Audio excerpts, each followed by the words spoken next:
Hello friends, welcome to Biju's variety. ഇന്ന് ഞാനൊരു variety നെയ്മീൻ കറിയുമായിട്ടാണ് വന്നിരിക്കുന്നത്. ഞാൻ യൂട്യൂബിലൊക്കെ തുടക്കമായതുകൊണ്ട് ഒരുപാട് പോരായ്മകളൊക്കെ കാണാം. അതൊക്കെ ക്ഷമിക്കുക. എന്തെങ്കിലും അഭിപ്രായങ്ങളുണ്ടെങ്കിൽ കമൻറ്റ് ചെയ്യുക. അപ്പോൾ ആദ്യം തന്നെ നമുക്ക് ചട്ടി വെച്ചിട്ട് ചൂടായ ചട്ടിയിലേക്ക് എണ്ണ ഒഴിച്ചു കൊടുക്കാം.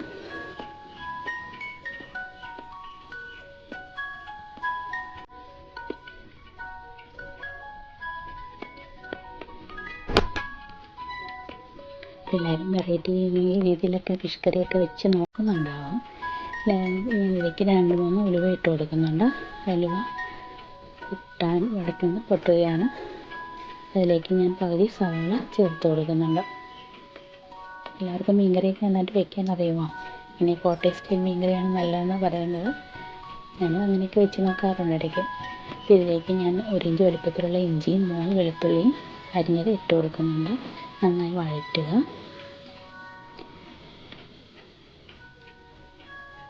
തുടക്കക്കാരി എന്ന നിലയിൽ എനിക്ക് സബ്സ്ക്രൈബേഴ്സൊക്കെ കുറവാണെന്ന് സബ്സ്ക്രൈബ് ചെയ്ത് സപ്പോർട്ട് ചെയ്യുക. ഇതിലേക്ക് ഞാൻ 2 സ്പൂൺ മല്ലിപ്പൊടിയും 1 സ്പൂൺ മീറ്റ് മസാലയും 1 സ്പൂൺ മുളക് പൊടിയും മഞ്ഞൾപ്പൊടിയും ചേർത്ത് കൊടുക്കുന്നുണ്ട്. അത് നന്നായി ചെറുതായിട്ട് ചൂടാക്കുന്നുണ്ട്. പിന്നെ ഞാൻ വെറൈറ്റി ആയിട്ട് മീറ്റ് മസാല ഇട്ടിട്ടാണ് ട്രൈ ചെയ്യുന്നത്. നല്ല ടേസ്റ്റായിരുന്നു. നിങ്ങളും ഇതുപോലെയൊക്കെ ചെയ്ത് നോക്കുക. അപ്പോൾ ഇത് ചെറുതായിട്ട് ചൂടായിട്ടുണ്ട്. കരിച്ച് കളയരുത്. ഇതിലേക്ക് 1 മുറി തേങ്ങ ചിരങ്ങിയതും 1 സ്പൂൺ മുളക് പൊടിയും മഞ്ഞൾപ്പൊടിയും 1/2 ടീസ്പൂൺ പെരുംജീരകം കൂടി ചേർത്ത് അരച്ചതാണ് ഇതിലേക്ക് ആഡ് ചെയ്ത് കൊടുക്കുന്നുണ്ട്.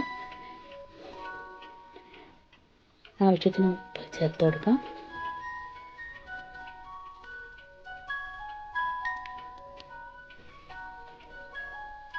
ഇതിലേക്ക് തന്നെ നമുക്ക് 2 കുടംപുളി ചേർത്ത് കൊടുക്കാം.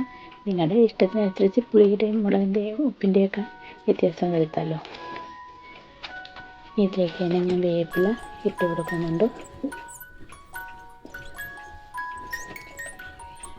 ഇതിനായിട്ട് കുറച്ചുകൂടി എരിവിന് വേണമെങ്കിൽ 2 പച്ചമുളകും കൂടി നെടുകേറി ഇട്ട് കൊടുക്കാം. അപ്പോൾ കറി നന്നായിട്ട് തിളച്ച് വരുന്നുണ്ട്.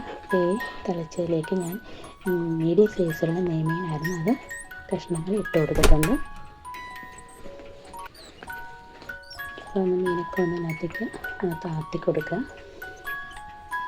വീണ്ടും പറയുന്നു, ഞാൻ തുടക്കക്കാരി ആയതുകൊണ്ട് ഒരുപാട് പോരായ്മകളൊക്കെ വീഡിയോ എടുക്കുന്നതിലും അല്ലെങ്കിൽ എഡിറ്റിങ്ങിലും ഒക്കെ ഉണ്ടാവാം. ഇപ്പം എന്തെങ്കിലും ഉണ്ടെങ്കിൽ നിങ്ങൾ ഒരാളാണ് കാണുന്നതെങ്കിൽ പോലും എന്തെങ്കിലും ഉണ്ടെങ്കിൽ കമൻറ്റ് അറിയിക്കുക. അപ്പം എന്തെങ്കിലും മാറ്റങ്ങളൊക്കെ വരുത്തിയിട്ട് നമുക്ക് കുറച്ചൊക്കെ പ്രോഗ്രസ് ആക്കാമല്ലോ.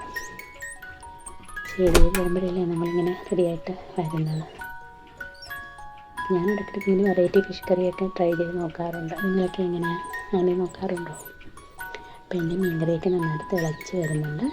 അപ്പം ഇപ്പോൾ അത്യാവശ്യം അതിൻ്റെ ഉപ്പും പൊടിയൊക്കെ ഇറങ്ങിയിട്ടുണ്ടാവാം. അത്യാവശ്യം നല്ല ടേസ്റ്റ് ഉണ്ടായിരുന്നു. കഴിഞ്ഞാൽ ഇപ്പം കറിയൊക്കെ നന്നായിട്ട് റെഡിയായി. ഉപ്പും പുളിയൊക്കെ നോക്കിയിട്ട് നിങ്ങളുടെ കറി നിങ്ങൾക്ക് വാങ്ങി വെക്കാം. അപ്പോൾ എന്തായാലും സബ്സ്ക്രൈബ് ചെയ്യുക. Thank you.